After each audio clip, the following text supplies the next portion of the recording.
नमस्कार साथियों, कथा कहानी सागर चैनल में आपका स्वागत है। आज सुनिए प्रेमचंद की कहानी शंखनाद। भानु चौधरी अपने गांव के मुखिया थे। गांव में उनका बड़ा मान था। दरोगा जी उन्हें टाट बिना जमीन पर न बैठने देते। मुखिया साहब की ऐसी धाक बंधी हुई थी कि उनकी मर्जी बिना गांव में एक पत्ता भी नहीं हिल सकता था। कोई घटना, चाहे वह सास बहू का विवाद हो, चाहे मेड़ या खेत का झगड़ा, चौधरी साहब के शासन अधिकार को पूर्ण रूप से सचेत करने के लिए काफ़ी थी। वह तुरंत घटनास्थल पर जा पहुंचते। तहकीकात होने लगती।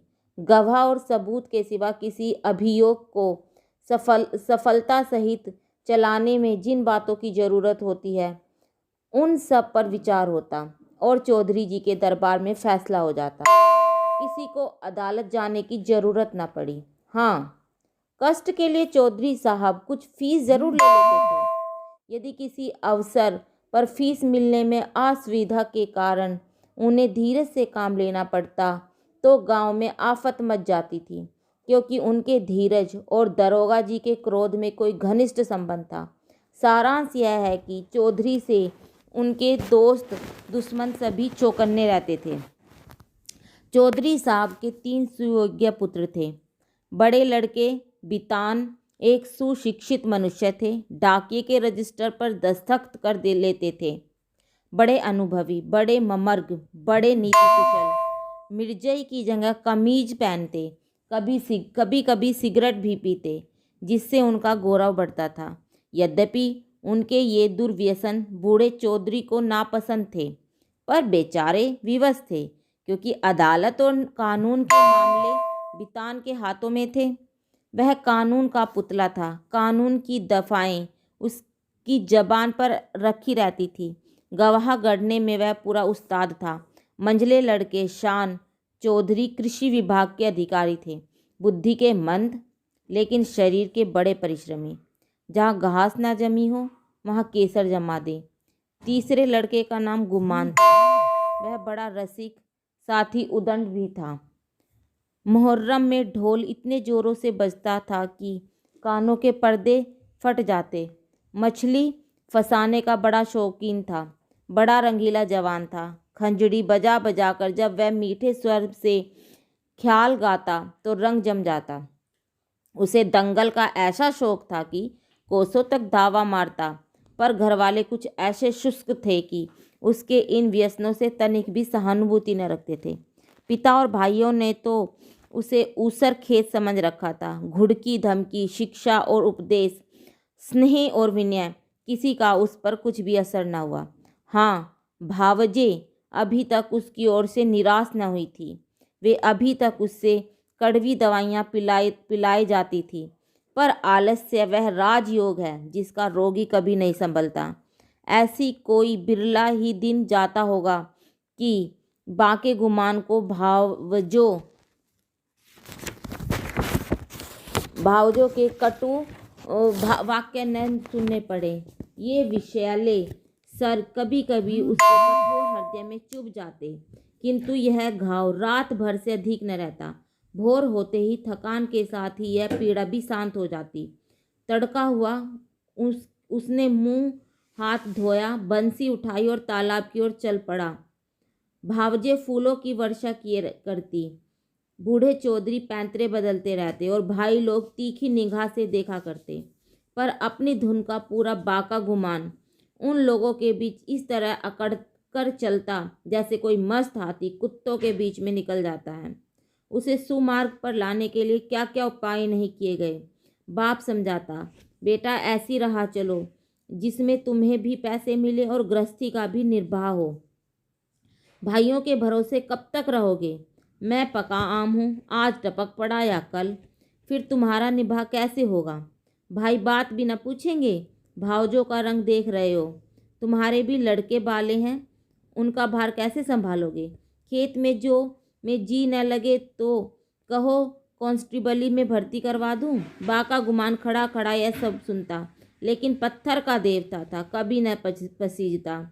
इन महाशय के अत्याचार का दंड उनकी स्त्री बेचारी को भोगना पड़ता था। मेहनत के घर के जितने काम होते वे उसी के सिर थोपे जाते।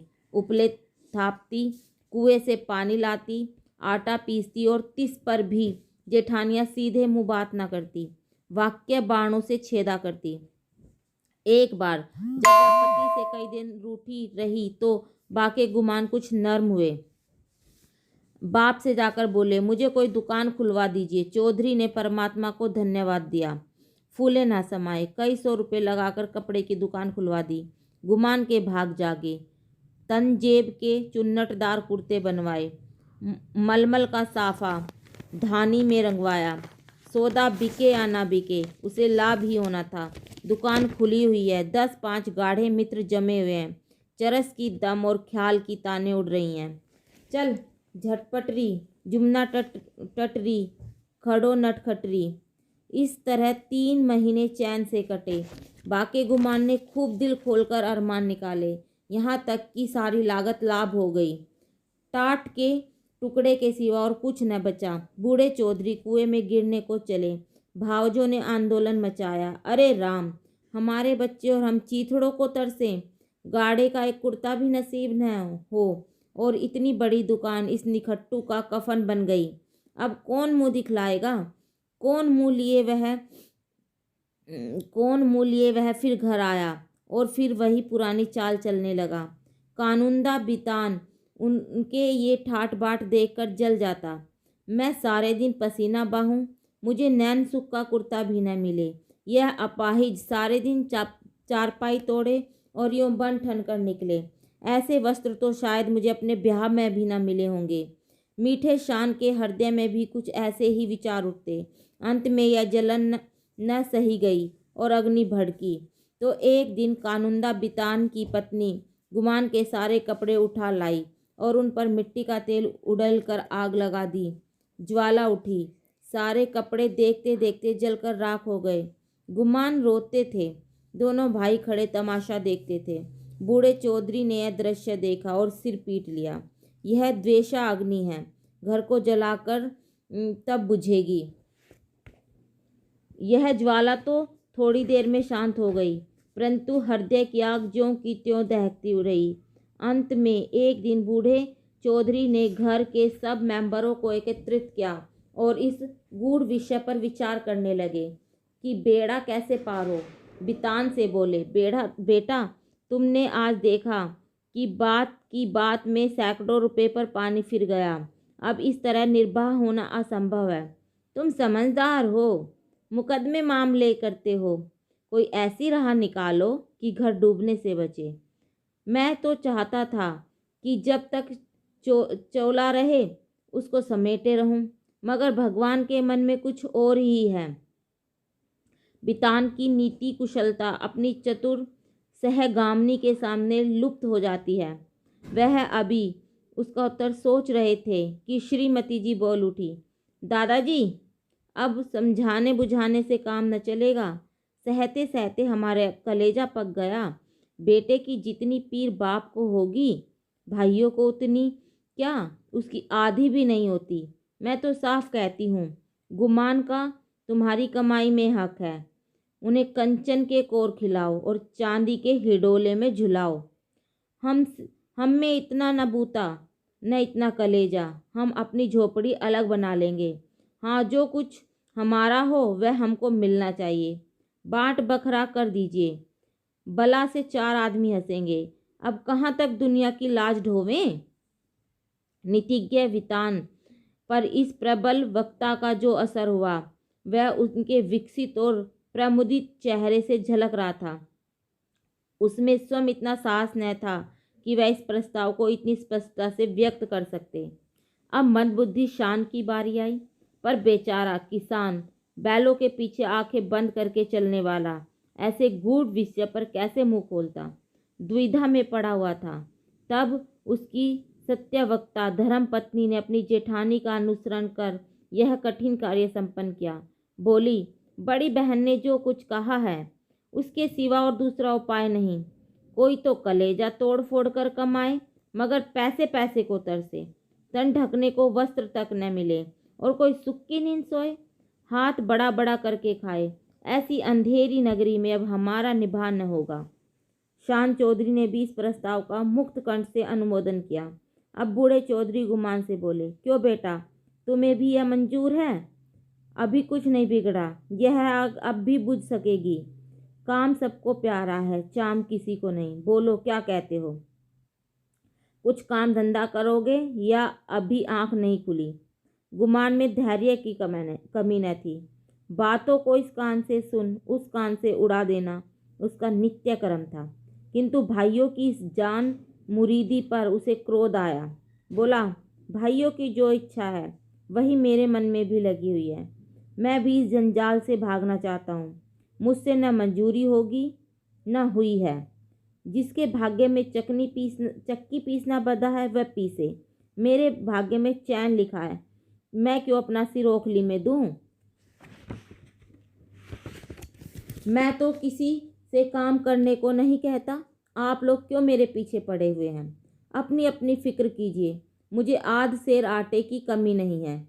इस तरह की सभाएं कितनी बार हो चुकी थी, परंतु इस देश की सामाजिक और राजनीतिक सभाओं की तरह इसमें भी कोई प्रयोजन सिद्ध नहीं होता। 2-3 दिन गुमान ने घर पर खाना नहीं खाया। जतन सिंह ठाकुर शौकीन आदमी थे, उन्हीं के चौपाल में पड़ा रहता। अंत में बूढ़े चौधरी गए और मना के लाए। अब फिर वह पुरानी गाड़ी अड़ती मचलती हिलती चलने लगी। पांडे के घर के चूल्हों की तरह चौधरी के घर में बच्चे भी सियाने थे। उनके लिए घोड़े मिट्टी और नावें कागज की नावें थीं। फलों के विषय में उनका ज्ञान असीम था। गूलर और जंगली बेर के सिवा और कोई फल न था जिसे वे बीमारी का घर न समझते हों। लेकिन गुरदीन के खोचे में ऐसा प्रबल आकर्षण था कि उसकी ललकार सुनते ही उनका सारा ज्ञान व्यर्थ हो जाता था। साधारण बच्चों की तरह यदि सोते भी होते तो चौंक पड़ते। गुरदीन उस गांव में साप्ताहिक फेरी लगाता था। उनके शुभागमन की प्रतीक्षा और आकांक्षा में कितने ही बालकों को बिना किंडरगार्टन की रंगीन गोलियों के ही संख्याएं और दिनों के नाम याद हो गए थे। गुरदीन बूढ़ा सा मैला कुचेला आदमी था, किंतु आसपास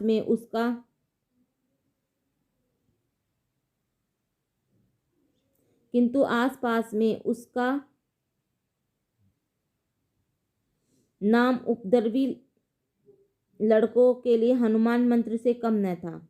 उसकी आवाज़ सुनते ही उसके खोंचे पर लड़कों का ऐसा धावा होता कि मक्खियों की असंख्य सेना को भी रणस्थल में भागना पड़ता।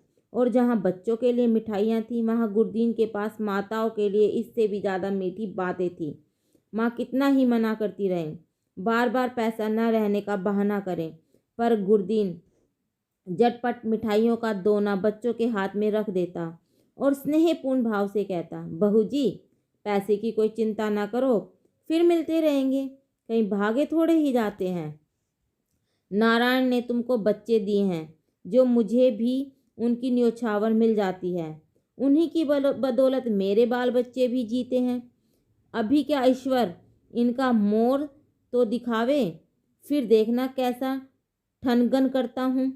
गुरदीन का यह व्यवहार चाहे वाणिज्य नियमों के प्रतिकूल ही क्यों ना हो, चाहे नो नगद सही तेरा उधार नहीं वाली कहावत अनुभव सिद्ध ही क्यों ना हो, किंतु मिष्ट भाषी गुरदीन को कभी अपने इस व्यवहार पर पछताने या संशोधन करने की जरूरत नहीं हुई। मंगल का शुभ दिन था। बच्चे बड़ी बेचैनी से अपने दरवाजों पर खड़े गुरदीन की राह देख रहे थे। कई उत्साही लड़के पेड़ों पर चढ़ गए और कोई अनुराग से विवश होकर गांव के बाहर निकल गए। सूर्य भगवान अपना सुनहला थाल लिए पूरब से पश्चिम की ओर जा पहुंचे। इतने में ही गुरदीन आता हुआ दिखाई दिया। लड़कों ने दौड़कर उसका दामन पकड़ा और आपस में खींचातानी होने लगी। कोई कहता मेरे घर चलो, कोई अपने घर का न्योता देता। सबसे पहले भानु चौधरी का मकान पड़ता था। गुरदीन ने अपना कोचा उतार दिया। मिठाइयों की लूट शुरू हो गई। बालकों और स्त्रियों का ठठ लग गया। हर्ष और विषाद, संतोष और लोभ, ईर्ष्या और शोभ, द्वेष और जलन की नाट्यशाला सज गई। कानुंदा बितान की पत्नी अपने तीनों लड़कों को लिए हुए निकली। शान की पत्नी भी अपने दोनों लड़कों के साथ उपस्थित हुई। गुरदीन ने मीठी बातें करनी शुरू की। पैसे झोली में रखे, धेले की मिठाई दी और धेले का आशीर्वाद। लड़के दोने लिए उछलते कूदते घर में दाखिल हुए। अगर सारे गांव में कोई ऐसा बालक था जिसने गुरदीन की उदारता से लाभ न उठाया हो तो वह बाकी गुमान का लड़का धान था। यह कठिन था कि बालक धान अपने भाई बहनों को हंस हंस कर और उछल उछल कर मिठाइयाँ खाते देखकर सब्र कर जाए। उस पर तुर्रा यह है कि वे उसे मिठाइयाँ दिखा दिखा कर ललचाते हैं और चिढ़ाते हैं। बेचारा धान चीखता और अपनी माता का आंचल पकड़ पकड़ कर दरवाजे की तरफ खींचता था, पर अबला क्या करे। उसका हृदय बच्चे के लिए ऐंठ ऐंठ कर रह जाता। उसके पास एक पैसा भी न था। अपने दुर्भाग्य पर, जेठानियों की निष्ठुरता पर और सबसे ज़्यादा अपने पति के निखट्टेपन पर कूड़ कूड़ कर रह जाती। अपना आदमी ऐसा निकम्मा न होता तो क्या दूसरों का मुंह देखना पड़ता, क्यों दूसरे के धक्के खाने पड़ते।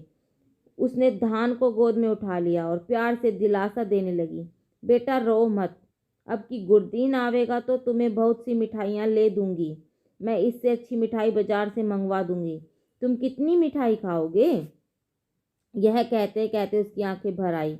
आहा, यह मनूस मंगल आज फिर आवेगा और फिर से यही बहाने करने पड़ेंगे। हाय अपना प्यारा बच्चा धेले की मिठाई को तरसे और घर में किसी का पत्थर सा कलेजा न पसीजे। बेचारी तो इन चिंताओं में डूबी हुई थी और धान किसी तरह चुप ही न होता। जब कुछ वश न चला तो माँ ने बहुत बहलाया फुसलाया, यहाँ तक कि बच्चे की इस हट पर क्रोध भी आया। मानव हृदय के रहस्य कभी समझ नहीं आते।